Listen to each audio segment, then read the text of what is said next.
İslam Bey benim Almanya'dan gelen hastam. Kendisine geçen yıl horlama protezi takmıştık.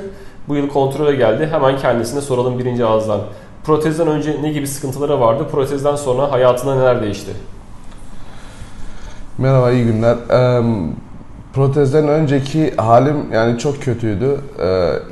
Yani hiç işe gidemiyordum. Her oturduğum yerde yatıyordum.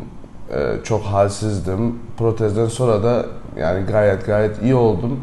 Yani hiçbir sıkıntım yok. Sabahlara kadar oturabilirim, işe gidebiliyorum, araba sürebiliyorum. Yani normal bir düzene girdim yani öyle diyebiliriz. Evet. Bir de İslam Bey yurt dışından geldiği için bütün bu tedavilerin hepsini aynı gün içerisinde yapabildik ama tabii ki belli bir tarih ve programda yapabildik. Kendisine teşekkür ederiz. Bir sonraki kontrolde görüşmek üzere.